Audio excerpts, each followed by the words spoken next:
Good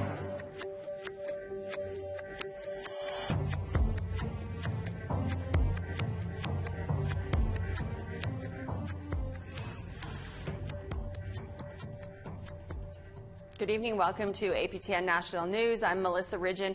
Well, it's official. Pope Francis will be making a trip to Canada in July to meet with Indigenous delegates and survivors of residential schools. He's going to stop in 3 cities, and while some leaders welcome the papal visit, others say that the plans are disappointing. Tamara Pimentel has reaction from across the country. When Pope Francis issued an apology to Indigenous delegates in Rome, he promised to pay a visit to Canada. The papal visit is now confirmed to take place July 24th to 29 in Quebec City, Edmonton, and Iqaluit.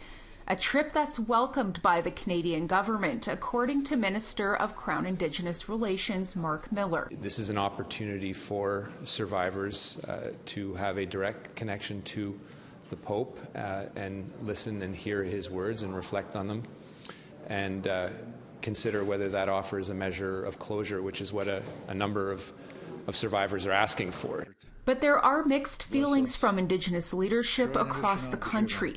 The Métis National Council president says although they are happy the Pope is coming to Canada, they had hoped his trip would have included more communities, including stops in Manitoba, Saskatchewan, and BC. Had we some more input into this, that's absolutely what we would have been sharing.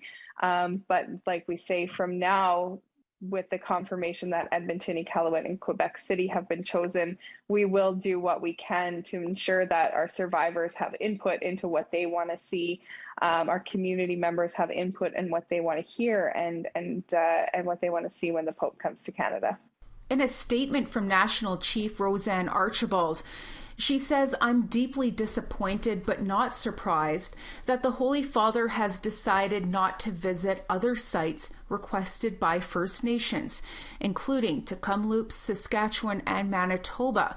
First Nations children made up 90% of students, and the majority of children who were abused and died in these institutions of assimilation and genocide were from First Nations communities, from every nation across Turtle Island."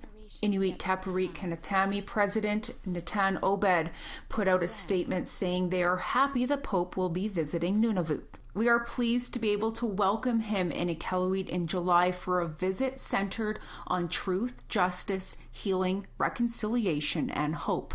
The Pope's visit will provide an opportunity for him to listen and to dialogue with Indigenous peoples on this land. Catholic Archbishop Richard Smith of Edmonton says travel is very restricted for Pope Francis, who is over 85 years old. He is now confined to a wheelchair, therefore only chose the 3 cities. Nevertheless, we shall work with our Indigenous partners to ensure that these encounters with the Holy Father, where they occur, will have a meaningful impact for everybody across this vast expanse of our land.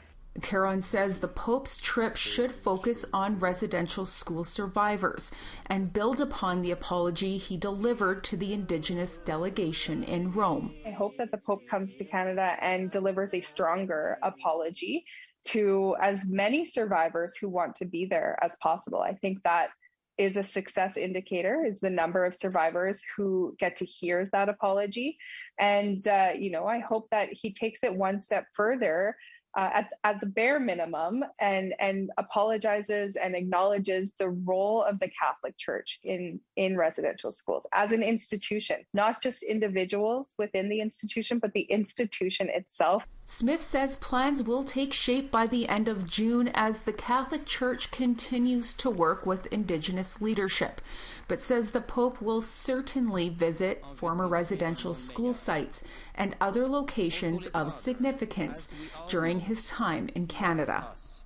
Tamara Pimentel, APTN National News, Calgary. Manitoba Métis President David Chartrand says while the MMF is disappointed there are no Manitoba stops, they aren't giving up on a Winnipeg visit. Well, we want to hear what you think about the Pope's visit and the itinerary. We're always appreciative of hearing from you. Here's how you can get in touch with us. Send your emails to news@aptn.ca. Leave a comment on aptnnews.ca. You can also find us on Facebook, Twitter, Instagram, YouTube, and TikTok. Follow APTN News to join the conversation and see all of our latest stories. First Nations leaders in British Columbia are among those calling for a major overhaul of the Police Act in that province. They say now is the time for a less harmful and more appropriate approach to policing Indigenous people. Lee Wilson explains. 2 years ago, the BC government appointed a special committee on reforming the Police Act, meant to modernize policing in the province. A few weeks ago, that committee released their final report that addresses topics including systemic racism, mental health, and harm reduction. Doug White, chair of the BC First Nations Justice Council, says the problems go back to the creation of policing in Canada. The Northwest Mounted Police being created to control Indigenous peoples across the prairies for the western expansion of Canada. And that basic framework has never been updated. It's never been changed to include Indigenous peoples as part of the ownership and the authority from which policing comes from. The committee's report had 11 key recommendations to the Legislative Assembly, which include implement a new Community Safety and Policing Act to govern the provision of policing and public safety, transition to a new BC Provincial Police Service that is governed by a new Community Safety and Policing Act, ensure all Indigenous communities have direct input into the police service structure and governance. White says the Justice Council and First Nation Leadership Council are hopeful BC will adopt the recommendations. A very important space being recognized and created through these recommendations. We're very hopeful that the government of BC adopts the recommendations of the committee and gets on with the important and urgent work of reforming this critical system. The BC government released a statement supporting the report's findings, saying everybody deserves equal treatment by police, and they will review recommendations this summer.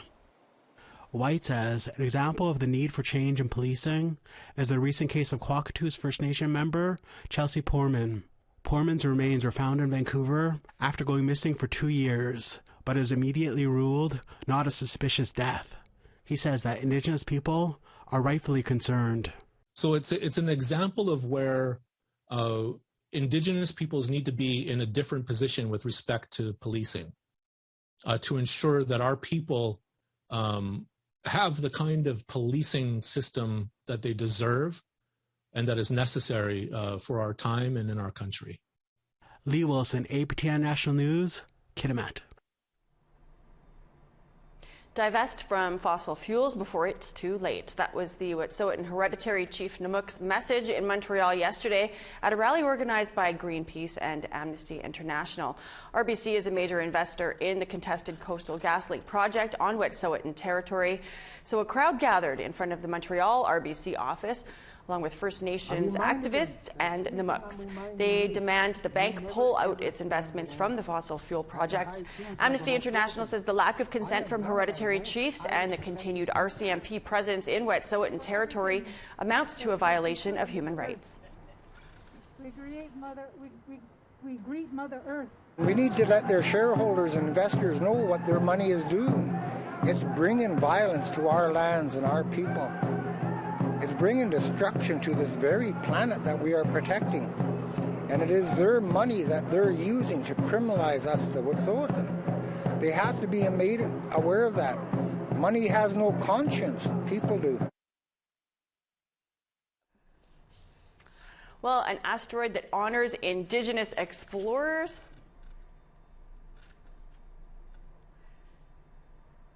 I was very surprised, as well as a lot of other people, that an asteroid is going to be named after Skookum Jim, but we're actually very proud of that as well.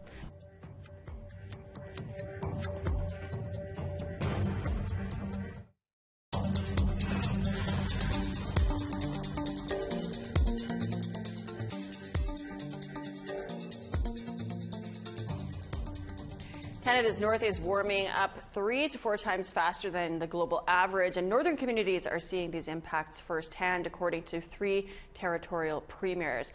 Now they're calling on the federal government to increase investments in climate change adaptation and clean energy across the north. On Monday, the premiers issued the first pan-Northern leaders statement on climate change.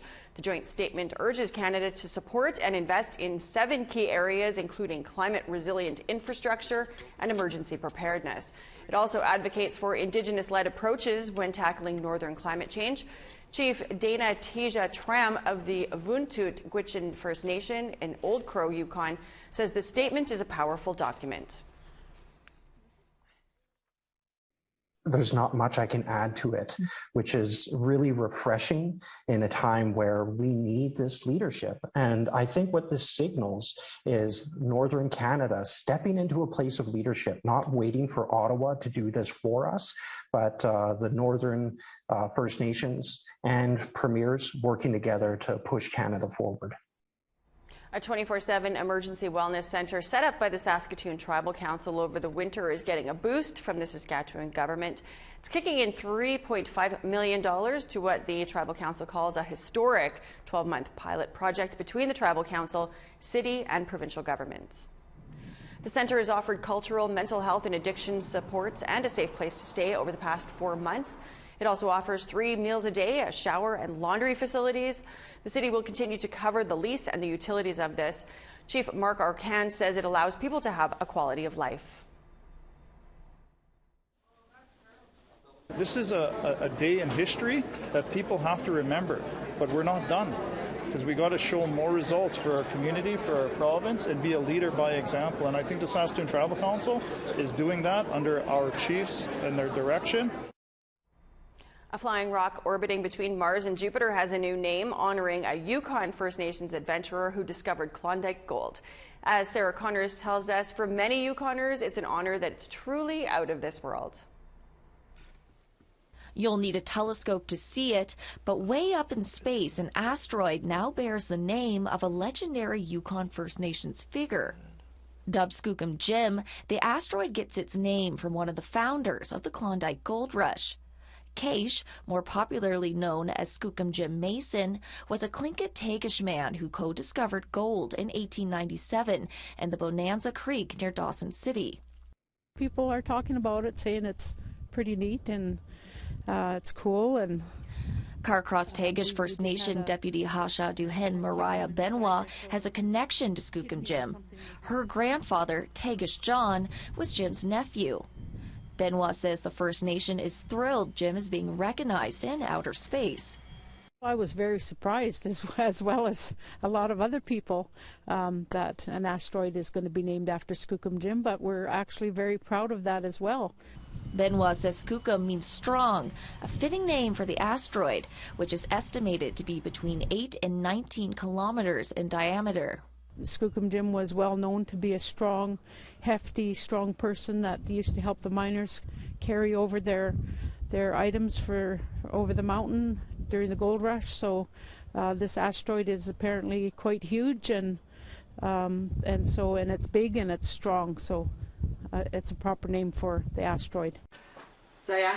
So this is the finder, and it helps you locate generally where you want to be on the sky, and then you can... Krista Van Leerhoven is the president of the Yukon Astronomical Society. She says back in 2018, her chapter was asked to submit names to the International Astronomical Union, which names objects in space. The name that came to us naturally was Skookum Jim. During his contribution to the gold rush and that kickoff, as a single person who had a very large impact on Yukon history, it just made sense. Last month, the Society learned their submission was chosen. Van Leerhoven says Skookum Jim orbits the sun between Jupiter and Mars, an area commonly known as the asteroid belt. But the stars stay stationary and the asteroid moves, and that's how you find them. It takes about 5 1/3 years to orbit around the sun. Its orbit is not quite circular, just a little bit what we call eccentric, a slightly non-circular orbit, and the orbit is tilted at about 15 degrees relative to Earth's orbit. Benoit hopes the asteroid will help Skookum Jim's name live on. So we're very excited about that. And I think people will start paying more attention and looking for it. Sarah Connors, APTN National News, Carcross. We need to take another break, but when we come back, it is Sports with Stranger. I always say I love being a voice of the voiceless, and that's why I do it.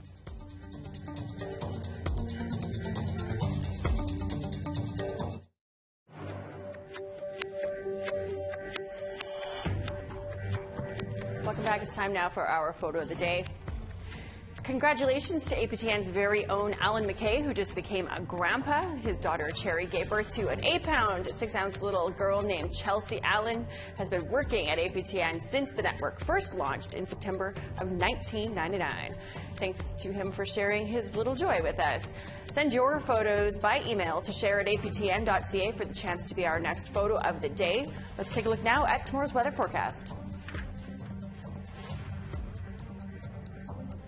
To the east coast, we've got 8 and showers for St. John's, 26 and sunshine for Halifax, 12 and sunny for Happy Valley, Goose Bay, Kuujjuaq, 4 degrees, mostly sunny skies, 26 in Chibougamau, sunny there, Montreal, 30 and some cloud, 32 and cloud for Ottawa, North Bay, 31 degrees, cloud there too. Thunder Bay, 22 with some showers expected. Big Trout Lake cloudy at 16. God's Lake, 10 and rain. Puckatawagan, 7 and some snow there. 12 for Winnipeg and cloudy skies. 9s for Dauphin and Brandon, cloud there. Cloudy and a chance of showers for Swift Current, 11 degrees. North Battleford, mix of sun and cloud, 16.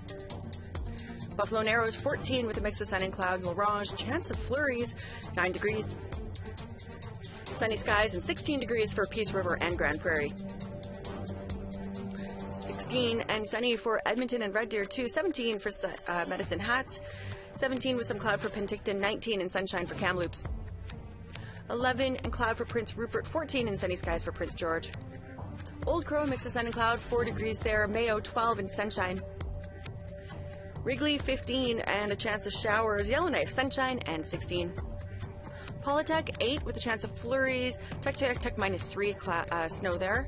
Baker Lake, -2. Mix of sun and cloud. Arviat, 0 and snow. Pangertung, -3 and sunshine. Kenite, -1 and sunny skies.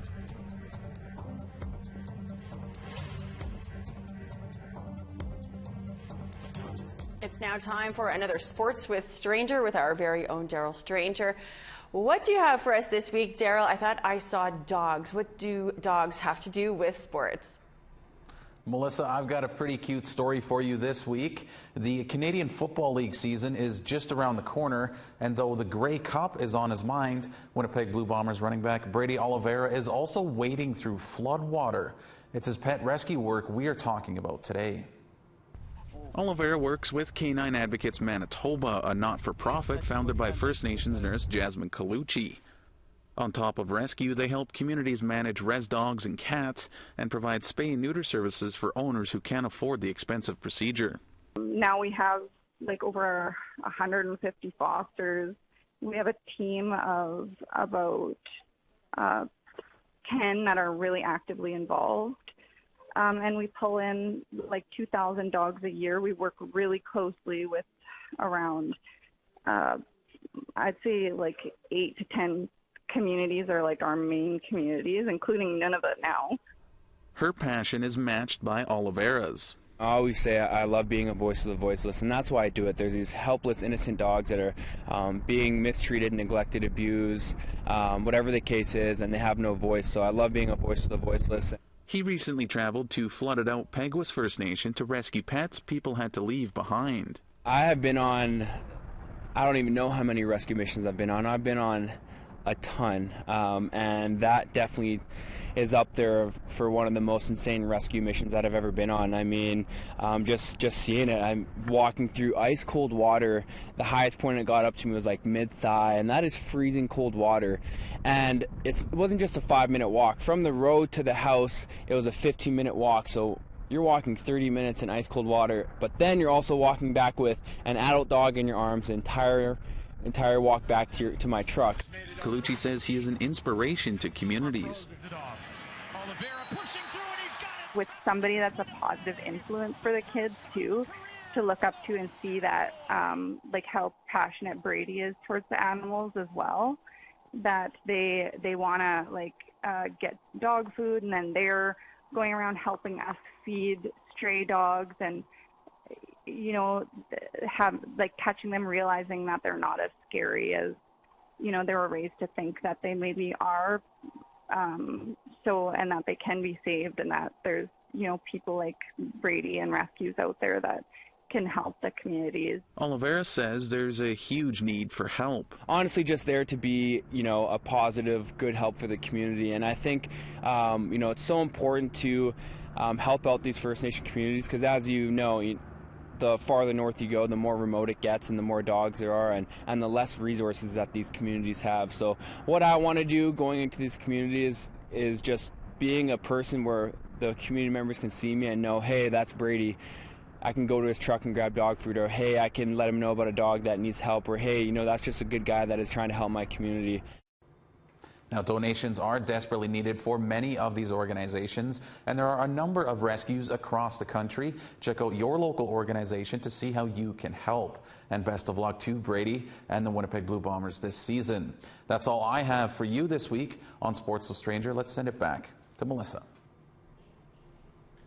That's awesome, Daryl. Well, a hereditary chief is suing the Royal British Columbia Museum. He wants a totem pole carved by his grandfather returned to his family. That's part of tonight's APTN Investigates. Reporter Chris Reed is here to tell us more. Chris, Investigates has looked at the Royal BC Museum previously. Can you tell us about this new story that's drawing your attention there again? Yes, this is an update on our Decolonizing Museums stories. There's this push happening in the world of museums to remove the bias of the colonial lens that museums have tended to see history through. And part of that process involves museums coming to an ethical reckoning about possessions that were taken from Indigenous people. And in many cases, people would like their things back. And that's what is happening with a Newhall totem pole the Royal BC Museum has in its possession. So in 2019, a delegation of Newhall elders and leaders showed up at the Royal BC Museum and asked for their totem pole back. What happened? Well, Hereditary Chief Snook-Yaltwa, also known as Derek Snow, led that group, and an amazing scene unfolded. The then CEO of the museum, Jack Lohman, hugged Chief Snow and indicated his commitment to returning the pole to its territory. But now, more than 2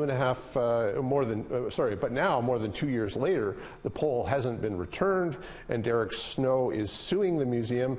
So we speak with Snow, as well as with the Provincial Minister of Tourism, who oversees the museum, and we get a sense of how this might be resolved. Excellent. Well, we'll watch for that tonight. Thanks for joining us, Chris. Thank you. That's all the time we have for your news tonight. I'm Melissa Ridgen. Thanks for joining us. Stay tuned right now for Decolonizing Museums. Have a great night. I'll see you back here tomorrow.